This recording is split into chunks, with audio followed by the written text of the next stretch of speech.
again, going back to Danielle, I really like that she's like a no bullshitter and she's going to call it as it is.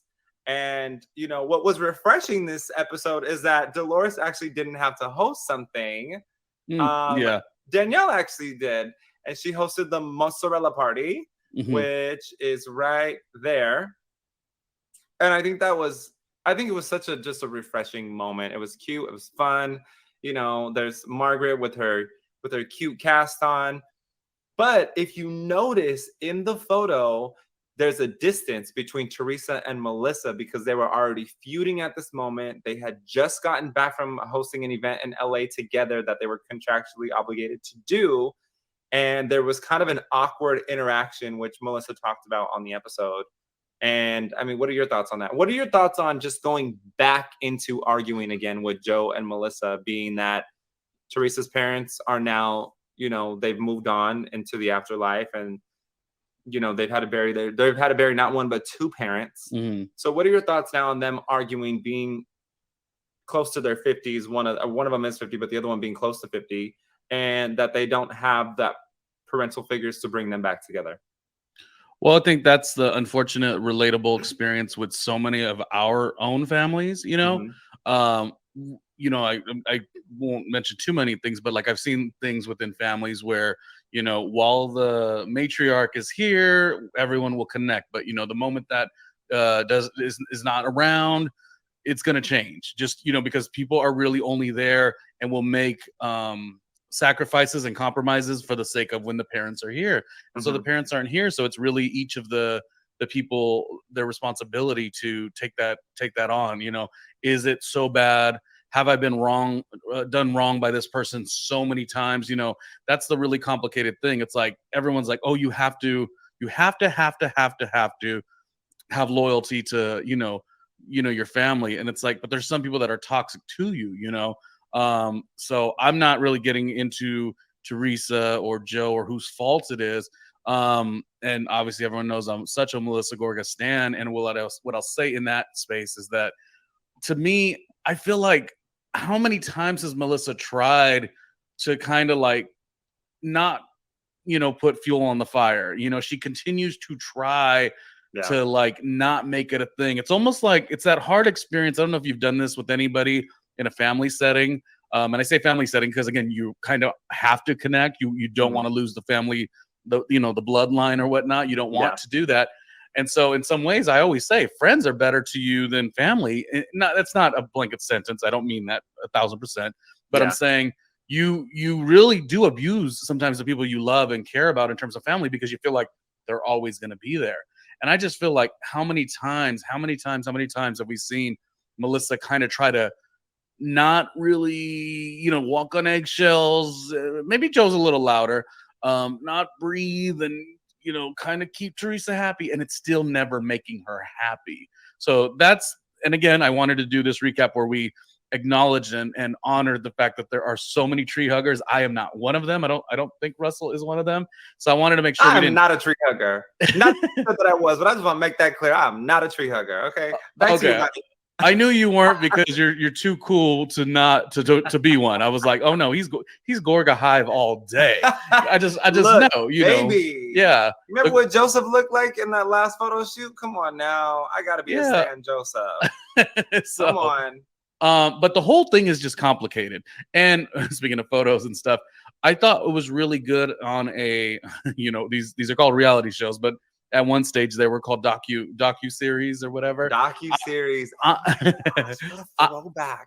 I'm glad that we're getting all of these talking points where Teresa's saying, you know, this and how I feel, and, you know, and Joe saying, you know, we lived here and we were all each other had. And I really like that they're taking a little bit of time to show what the family's losing. You know what I mean? Those photos were very valuable to me. I like that we took a little time with it. You know, I think that when Teresa was on Watch What Happens Live, she stated, oh, I was upset with what I saw on the show with how Melissa and Joe were kind of talking about me. But, you know, with Teresa, it's always just somebody giving her a problem. She doesn't have any accountability to the part that she plays in anything, you know? You know what I dislike the most about the arguing between Teresa, Joe, and Melissa is that Melissa tries to remove herself from the situation to the point of, this is your brother, that is your sister, you two figure it out. I don't want to be involved. And unfortunately, Teresa continues to drag Melissa through it, stating that the reason that her and Joe are not getting along is because of Melissa. Well, I don't think Teresa would get along with anybody that was married to Joe if Melissa and Joe were to ever get a divorce. Because Teresa is just that person that's going to be the thorn in the side continuously, because unless she's running the show and things are going the way that she wants it to, she's not going to be happy. Yeah, and Melissa, oh, she's so perfect. Shout out to Melissa. Well, it's hard because you want, like, Teresa keeps walking around for years now in terms of how long she's been with this Louis. Aren't you happy that I'm happy? Like, she kind of like forces everybody to like acknowledge it, want to be with it. Like, she wants them to want it as bad as she wants it. or you can't even have a critical thought against it. Yeah. Like we talked earlier about defensiveness, but I said, I admitted parts where I feel defensive about things, but like, she's taking it as like, and I think she's even taking harder with Melissa and Joe, because there's somewhere in there where she's stating, without stating it, I had to deal with, I didn't like Melissa and Joe to get, I didn't like my brother with Melissa all these years. I had to deal with that. So why, now that I'm happy, you can't be happy for me? It's like she's convinced herself of that. And I just think there's so much more to it. I was gonna say Marissa. Why was I going to say Marissa? Who's Marissa? Look, Marissa, wherever you're at, you just need to stay in your place, okay? Because I am ready for you. Like I said, she's the problem. Marissa is the problem. But Teresa is such a liar for the fact that Teresa is a liar when it comes to Melissa, because she used to say that she liked Melissa. She used to play with her butt or whatever, and she would squeeze it, and they would smack each other's butts because, like, they were very Kardashian-esque is the way that they explained their relationship prior to all these problems happening. Now, there's these issues, and all of a sudden, Teresa's like, well, I've never really agreed with my brother marrying her. Well, that's not your job to agree with who is marrying who. Like, it's not your relationship. But how early on did she mention that? That she... when? About what? How early on did she mention that she's not happy that her brother married Melissa? Has this always been? No, this was like 2 seasons. Well, this was initially when Melissa came on with Joe to the Real Housewives, but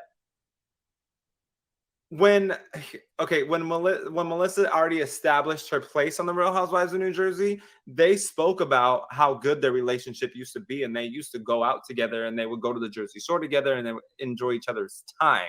So for Teresa to say that she never agreed with Melissa and Joe being married, I find to be very outlandish, because that is not, and I'll find the clips and I will bring them in next episode. That is not what she stated before.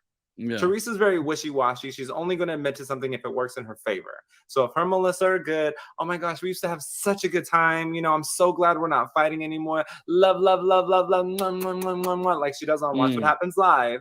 Yeah. And then when they're feuding, it's, well, Melissa's always been like this. She's never respected me. She's never liked me. Get out of here. Take a walk.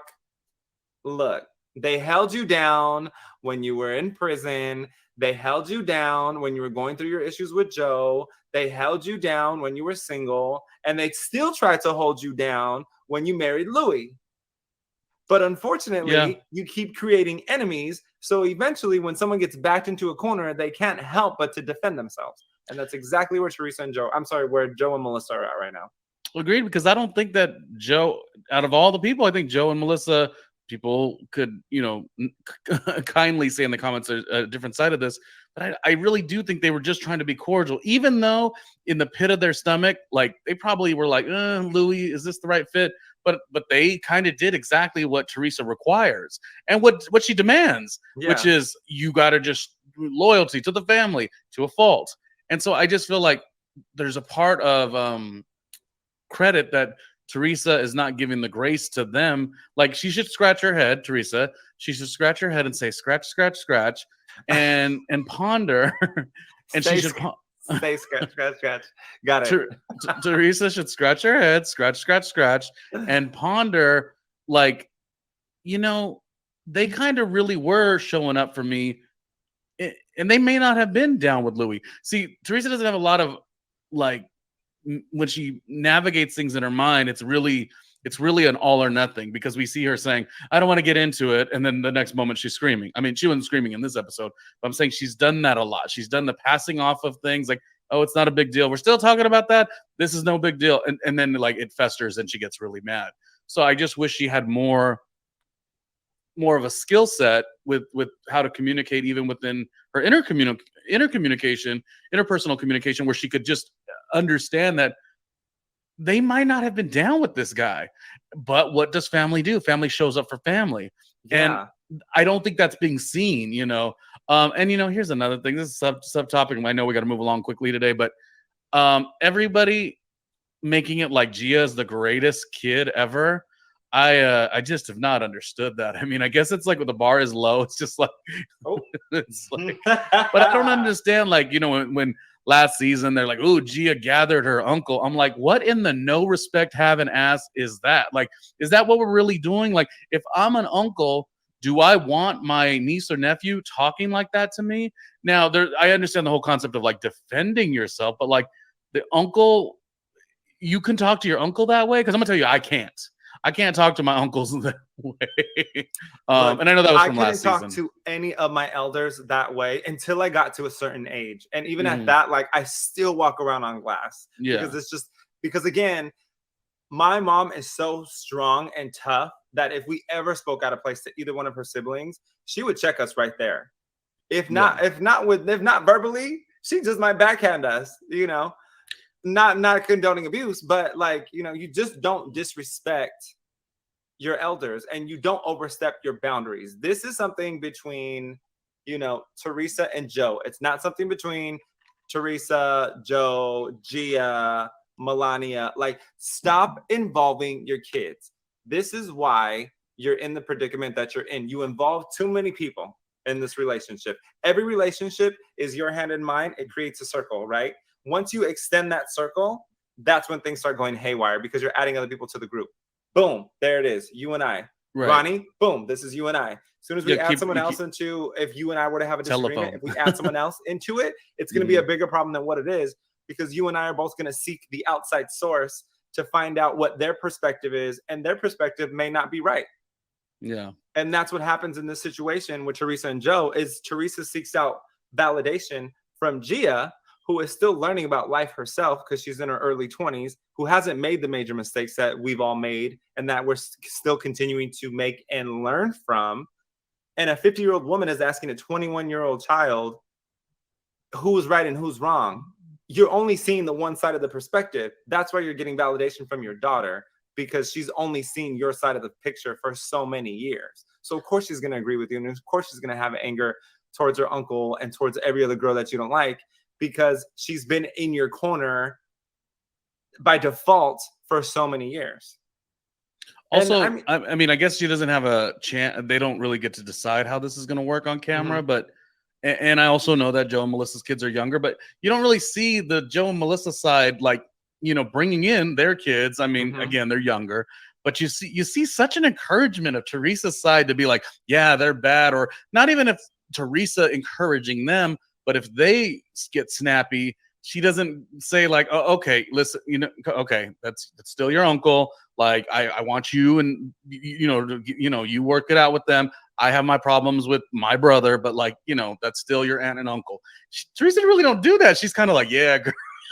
Like, let's just do this for a second. Let's just look. This is episode 2. We've only had 2 episodes. Let's just look just from these 2 episodes. How many people Teresa has feuded with? Boom, Teresa versus Margaret. Boom, Teresa and Jennifer versus Margaret. Boom, Teresa versus Joe and Melissa.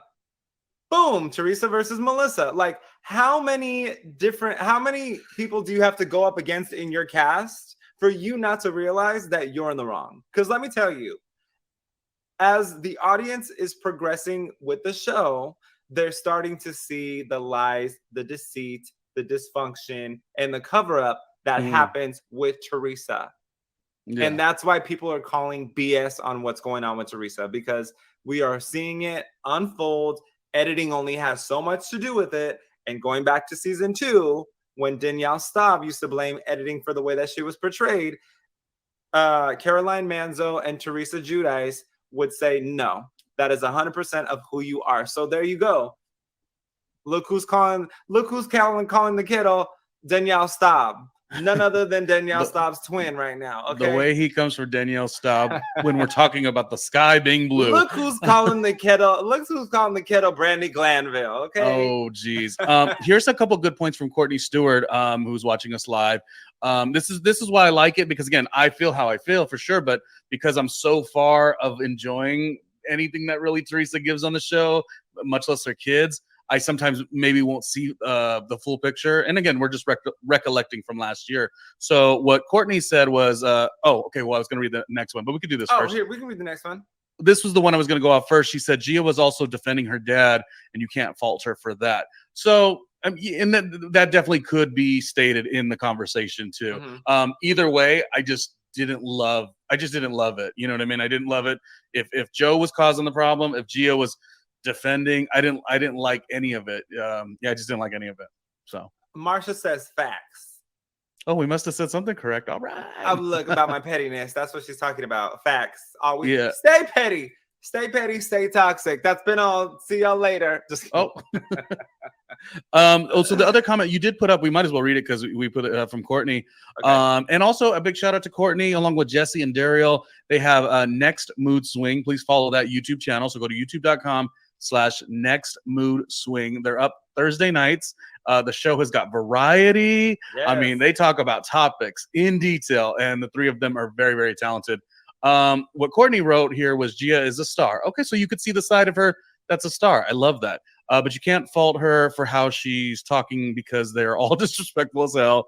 And she, as being an adult, she's behaving just like them.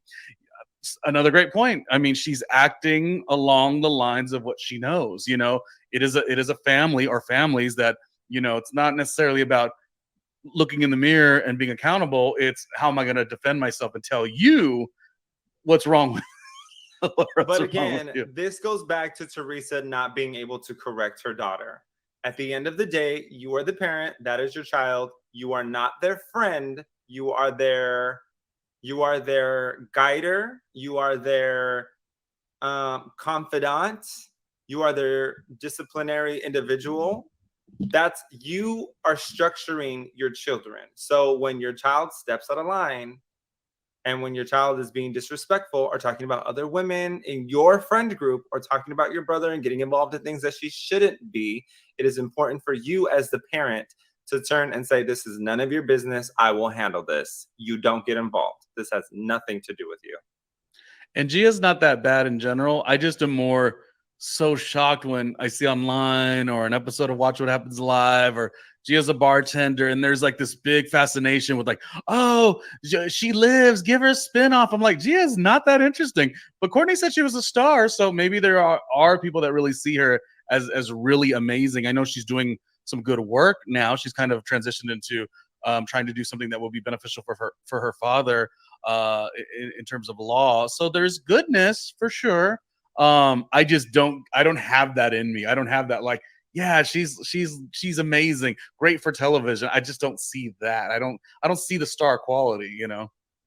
I don't see the star quality yet. I think she's a gorgeous woman, and I could definitely see her going into modeling, just like we saw Gigi Hadid and Bella Hadid do after Yolanda. After Yolanda was on the Real Housewives of Beverly Hills. She really did kind of like that really gave them their push that they needed, because Yolanda was able to revisit those contacts that she had in the modeling world. And so with Teresa and Gia, I would just hate for Gia to tarnish her name at such a young age when she could monetize and maximize her career, because she's in a good place to do that. Mm-hmm. That's all I'm saying. And I don't entirely think Gia is a star. The real star is Melania. Okay, you give that girl a camera and she will work it until the end of the day. Now, do I think she should be a rapper? Probably not. I heard the song. It's cute. It's cute. Yeah, it is nice, as you said, referencing the older first seasons, the earlier seasons. It is nice to see Melissa really, Melissa. Who am I always thinking about? It is really nice to see Teresa in their earlier seasons, really being there for her children, showing up. And to some degree, she's doing the exact same thing. It's just their lives are so different now. We're not seeing the exact same lifestyle, but it's all the same vein. So I'm sure it's fine. Courtney Stewart said, not a rapper. Look. And like I said, it was cute. It was cute. You're finding your place in the music industry if that's what you want to do. But I don't think rapping is the game, girl. Go ahead. Yeah. Just give it a minute. You'll find it. I think commercials is your thing. Okay. and at that, good for you. Like, I think Melania is 18 now. If I'm not mistaken. Oh, okay. So again, they're at a great platform, they're at a great place. But I mean, going back to where the arguments kind of took place this episode, the mozzarella party, like, I just think it's such a shame because all these women really were dressed gorgeous for a nice event. And this was the first event that Danielle was hosting. She was really excited. She even hired 2 chefs to show them all how to make mozzarella. And unfortunately, it just unfolded. And, Jennifer and Margaret started arguing, and Jennifer and Dolores started arguing again. And moral of the story, it's tiring. Jennifer Aiden, the lackluster housewife, causing problems again.